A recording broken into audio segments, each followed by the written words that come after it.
Perkenalkan, nama saya Adrian Marcelo Nathaniel dengan NIM 24135111057. Di sini saya akan menjelaskan tentang penginderaan jauh. Penginderaan jauh atau remote sensing adalah ilmu teknik yang memperoleh informasi mengenai objek, gejala atau wilayah di permukaan bumi tanpa melakukan kontak langsung dengan objek tersebut. Informasi dapat diperoleh dengan memanfaatkan sensor yang dipasang pada satelit, pesawat maupun wahana lain yang menangkap energi elektromagnetik, baik dari pantulan cahaya matahari maupun pancaran objek itu sendiri. Prinsip utama penginderaan jauh terletak pada interaksi energi dan objek di permukaan bumi, di mana setiap objek memiliki ciri khas pantulan atau pancaran yang berbeda, disebut tanda spektral. Dalam perkembangannya, penginderaan jauh telah dimulai sejak abad ke-19 melalui foto udara menggunakan balon, lalu berkembang pesat pada masa Perang Dunia, dan kini didominasi oleh satelit modern seperti Landsat, SPOT, dan Sentinel. Ilmu ini menjadi sangat penting karena mampu menyediakan data dalam cakupan luas, cepat, dan efisien, terutama pada daerah yang sulit dijangkau. Penggunaannya sangat luas, mulai dari pemantauan lingkungan, perencanaan tata ruang, pertanian, kelautan, hingga mitigasi bencana. Dengan kemampuan tersebut, penginderaan jauh berperan penting dalam mendukung pengambilan keputusan berbasis data, serta menjadi bagian integral dalam sistem informasi geografis. Terima kasih. Baik, di sini saya akan menjelaskan pentingnya memahami interaksi energi dengan atmosfer. Dalam penginderaan jauh, sensor satelit atau pesawat mengukur energi elektromagnetik yang berasal dari permukaan bumi. Namun, energi ini tidak langsung sampai ke sensor. Ia harus melewati atmosfer bumi yang terdiri dari berbagai gas, aerosol, dan partikel. Interaksi antara energi dan atmosfer ini sangat kritis karena yang pertama, mengubah atau melemahkan sinyal. Atmosfer dapat mengurangi intensitas sinyal yang sampai ke sensor, membuat objek terlihat lebih gelap atau kabur. Yang kedua, menambah kebisingan. Atmosfer sendiri memancarkan atau memantulkan energi yang tidak diinginkan, yang bercampur dengan sinyal dari permukaan bumi. Yang ketiga, menentukan kelayakan penginderaan. Interaksi ini menentukan panjang gelombang mana yang dapat digunakan untuk mengamati bumi. Nah, ada pun 3 proses utama interaksi energi dengan atmosfer. Yang pertama, ada penyerapan atau absorption. Molekul gas di atmosfer seperti uap air, karbon dioksida, dan ozon menyerap energi pada panjang gelombang tertentu. Nah, dampaknya itu penyerapan menciptakan celah dalam spektrum elektromagnetik yang dimana energi tidak dapat mencapai permukaan bumi atau kembali ke sensor. Yang kedua adalah hamburan atau scattering. Hamburan adalah proses di mana partikel atau molekul gas di atmosfer membelokkan arah rambat energi tanpa menyerapnya. Ini seperti berkas cahaya menyebar ketika mengenai debu. Yang ketiga ada transmisi. Transmisi adalah proses di mana energi melewati atmosfer tanpa diserap atau dihamburkan terlebih dahulu. Energi ini berhasil mencapai permukaan bumi atau berhasil kembali ke sensor. Nah, adapun dampak pada citra.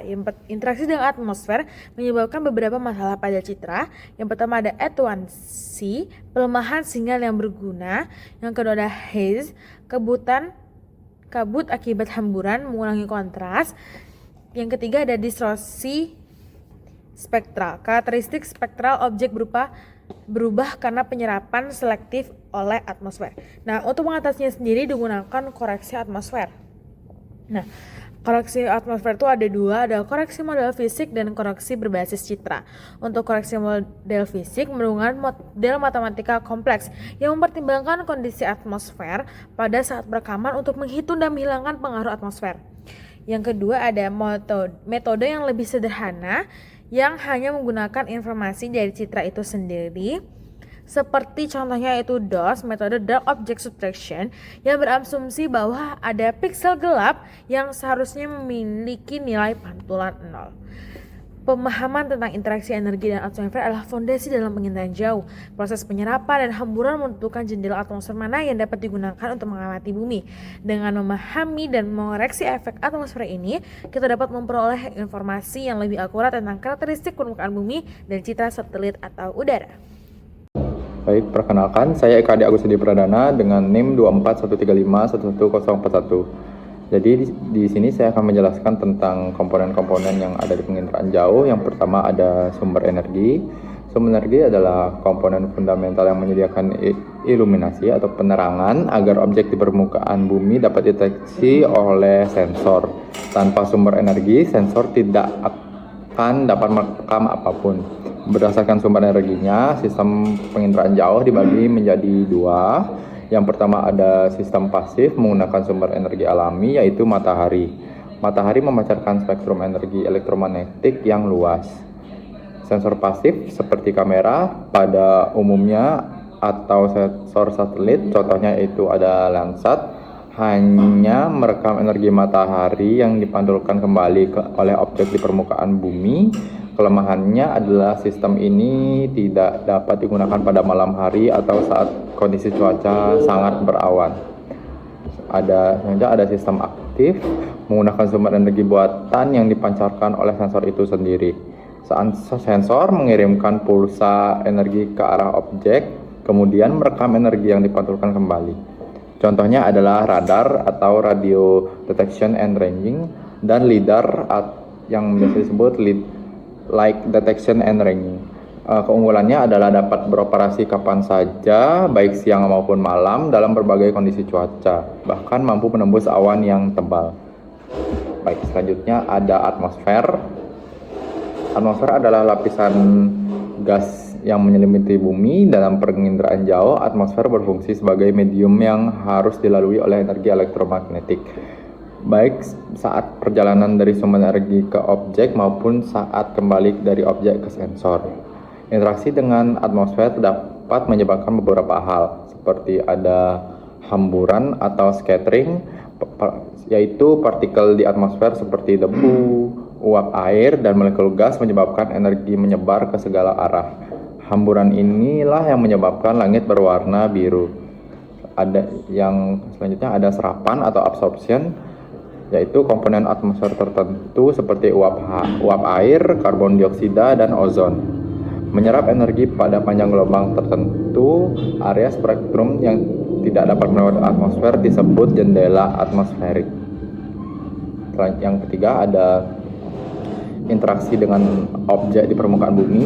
Ketika energi elektromagnetik mencapai permukaan bumi, energi tersebut akan berinteraksi dengan objek, misalnya vegetasi air, bangunan, dan tanah, melalui yang dimana ada 3 cara, yaitu dipantulkan atau reflected, yaitu energi dipantulkan kembali ke atmosfer. Yang kedua ada absorb atau diserap.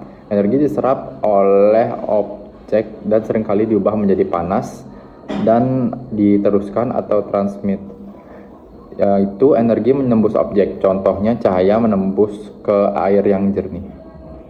Selanjutnya ada sensor. Sensor adalah perangkat yang digunakan untuk merekam energi elektromagnetik yang dipantulkan atau dipancarkan dari objek di permukaan bumi. Sensor ini dipasang pada sebuah wahana atau platform. Fungsi utama dari sensor ini adalah untuk mengumpulkan dan mencatat energi dalam bentuk data digital. Sensor modern sangat sensitif dan dapat merekam energi daripada banyak pita spektral, yang biasa disebut multispektral atau hyperspektral, termasuk yang tidak terlihat oleh mata manusia seperti inframerah dan gelombang mikro. Dan untuk wahananya, yang pertama ada satelit, yaitu platform yang mengorbit bumi pada ketinggian yang sangat tinggi, cocok untuk pemantauan area yang luas dan berkelanjutan. Contohnya yaitu satelit Landsat untuk pemantauan lingkungan, satelit GEOS untuk cuaca. Selanjutnya ada pesawat terbang, digunakan untuk akuisisi data dengan resolusi yang sangat tinggi untuk area yang lebih spesifik seperti pemetaan kota atau survei. Dan yang kelima ada data dan citra hasil perekaman. Data yang direkam oleh sensor merupakan komponen akhir dari proses akuisisi. Data ini kemudian diolah dan disajikan dalam berbagai bentuk. Contohnya itu ada data digital, merupakan data mentah dalam format numerik atau angka digital yang mempresentasikan tingkat kecerahan atau nilai piksel dari energi yang terekam. Selanjutnya ada citra atau image, yaitu visualisasi dari data digital. Citra dapat ditampilkan dalam berbagai kombinasi band yaitu saluran warna untuk menonjolkan fitur tertentu. Sekian dari saya, terima kasih. Perkenalkan, nama saya Nimade Witiari Sinta dengan NIM 241351108. Di sini saya akan menjelaskan tentang interaksi energi dengan objek permukaan.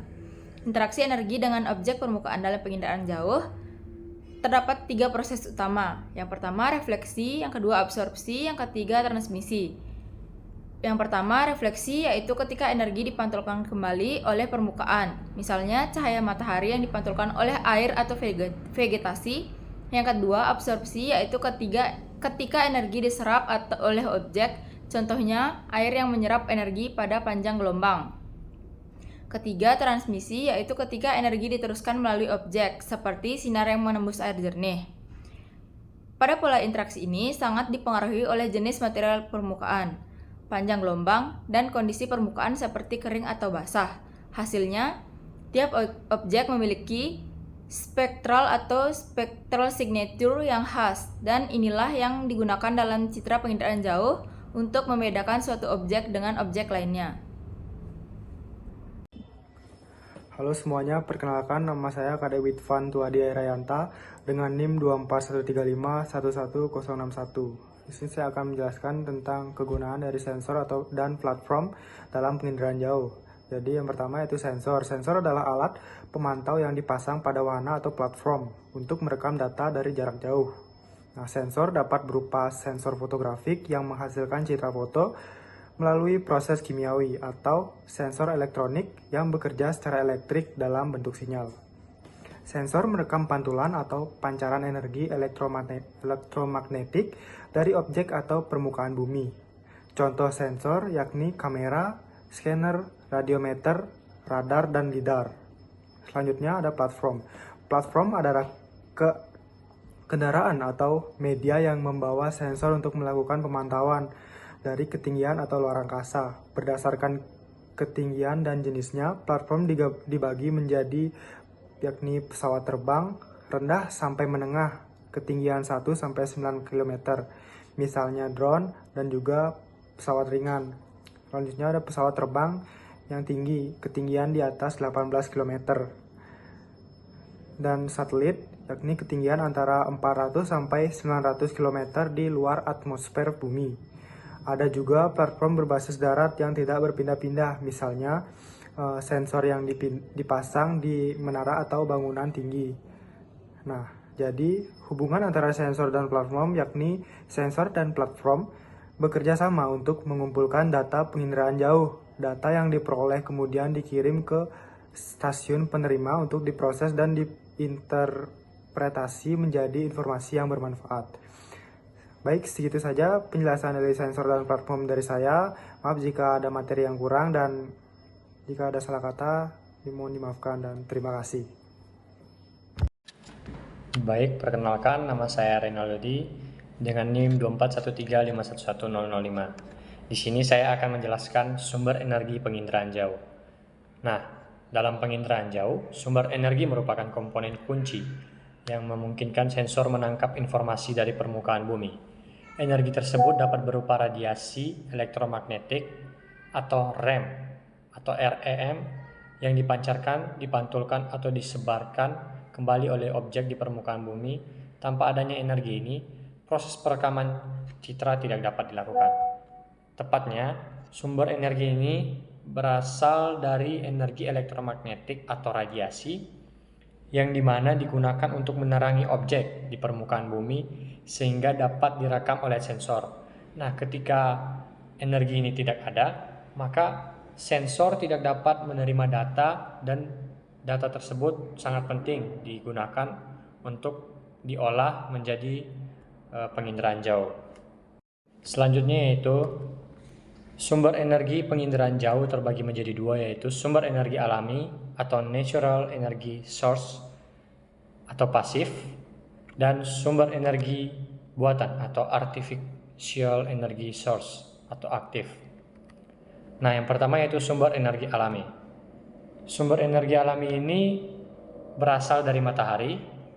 Sensor hanya berfungsi, jadi sumber energi ini juga hanya berfungsi sebagai penerima radiasi yang dipantulkan atau diemisikan oleh objek. Jadi sensornya sumber alami ini hanya berfungsi sebagai penerima radiasi yang dipantulkan atau diemisikan oleh objek, seperti objeknya itu yaitu matahari. Nah, panjang gelombang yang digunakan pada sumber energi alami ini biasanya spektrum tampak atau VIS dan inframerah dekat atau NIR, dan inframerah termal atau TIR. Nah, sumber energi ini juga berasal dari semua benda yang ada di bumi seperti tanah, vegetasi, air dengan suhu kurang dari atau kecil dari 0 Kelvin memancarkan radiasi termal atau infratermal. Jadi semua benda yang ada di bumi itu dapat menghasilkan radiasi atau inframerah termal. Contohnya yaitu Landsat oli, satelit Landsat, Sentinel-2 atau MODIS. Nah, sumber energi alam ini juga memiliki kelemahan, yaitu hanya bisa digunakan pada siang hari dan sangat bergantung pada kondisi cuaca, awan. Contohnya seperti ketika awan atau hujan dapat mengganggu sensor tersebut. Nah, ada juga kelebihan yang dimiliki oleh sumber energi alam ini, seperti energinya gratis, tidak akan habis, spektrum radiasi luas atau UV, cahaya tampak, dan inframerah. Nah, selanjutnya itu sumber energi buatan atau artificial energy source. Nah, sumber energi buatan ini sensornya menghasilkan energi sendiri, lalu memancarkan ke target, kemudian merekam kembali energi pantulan atau hamburan balik atau backscatter. Nah, biasanya sumber energi buatan ini juga menggunakan gelombang mikro seperti radar atau SAR atau laser atau lidar. Contohnya itu Sentinel-1, SAR, radarsat, lidar, topografi. Nah, ada juga kelemahan dari sumber energi buatan ini, yaitu sistem lebih mahal dan teknologinya lebih kompleks. Jadi harus membutuhkan banyak biaya ketika menggunakan sumber energi buatan ini. Nah, terus juga untuk pembersihan alat atau perawatan alatnya itu juga menggunakan biaya yang cukup mahal. Nah, ada juga kelebihannya, yaitu bisa bekerja siang maupun malam dan tidak terpengaruh oleh cuaca. Jadi dia itu tidak dipengaruhi oleh cuaca ketika cuaca itu sedang tidak baik, maka dia tidak mempengaruhi sensor tersebut karena dia menggunakan alat. Nah, sumber energi buatan ini juga bisa bekerja itu secara real time. Jadi dia dapat memberikan data secara real time dan data itu langsung dapat diolah. Perekaman dan transmisi data penginderaan jauh. Perekaman data adalah proses sensor di pesawat atau satelit mengumpulkan informasi yang tentang bumi serta pasif merekam cahaya matahari yang dipantulkan, sedangkan sensor aktif mencemarkan energi sendiri serta gelombang radar dan merekamkan petualangannya, serta direkam data mentah disimpan secara ilegal. Transmisi data adalah proses pengiriman data yang sudah direkam dari satelit ke stasiun bumi menggunakan gelombang radio. Data ini dikirim dalam bentuk sinyal digital dengan kecepatan tinggi. Setelah sampai di stasiun bumi, data diproses, diperbaiki, dan diubah menjadi informasi yang berguna seperti peta atau citra satelit yang kita lihat. Proses ini memastikan data dari angkasa bisa diakses dan digunakan di bumi. Perkenalkan, nama saya Anggi Satyo Situmorang, biasa dipanggil Anggi, dengan NIM 24135111033. Di sini saya akan menjelaskan terkait pengolahan awal atau pre-processing dan analisis dan interpretasi data dalam penginderaan jauh. Baik, pengolahan awal data penginderaan jauh meliputi beberapa tahap Yang penting agar citra yang diperoleh itu akurat serta siap untuk dianalisis. Nah, yang pertama itu pre-processing itu dilakukan dengan koreksi geometrik untuk memperbaiki posisi dan bentuk citra sesuai kondisi nyata di lapangan. Nah, koreksi radiometrik itu diperlukan untuk menghilangkan gangguan seperti noise, lalu ada bayangan juga, dan efek atmosfer. Setelah data bersih, langkah berikutnya itu dilakukan analisis citra. Nah, analisis citra ini mencakup klasifikasi tutupan lahan seperti memetakan area karang yang sehat ataupun yang rusak, dan mungkin ada contoh yang lain. Selanjutnya itu ada deteksi perubahan untuk melihat kondisi terumbu karang atau mangrove dari waktu ke waktu sesuai apa yang dianalisis. Nah, analisis juga bisa menggunakan indeks spektral khusus yang membantu mengukur kesehatan karang berdasarkan pantulan cahaya dari citra yang digunakan. Nah, interpretasi data itu dilakukan dengan mengaitkan hasil analisis citra dengan kondisi lapangan nyata melalui visualisasi peta atau gambar dan juga informasi. Jadi dengan citra yang divisualisasikan ini, informasi dapat lebih mudah dipahami dan berguna dalam pengambilan keputusan manajemen lingkungan. Nah, selanjutnya itu pendekatan yang dilakukan dengan citra ini mengolah penginderaan jauh menjadi alat efektif yang untuk memonitoring terumbu karang maupun contoh yang lain, dan juga mendeteksi ancaman lingkungan serta membantu menyusun strategi konservasi yang tepat dan responsif. Di sini saya merepresentasikan pre-processing serta analisis citra ini dengan keterkaitannya dengan konservasi terumbu karang. Sekian, terima kasih.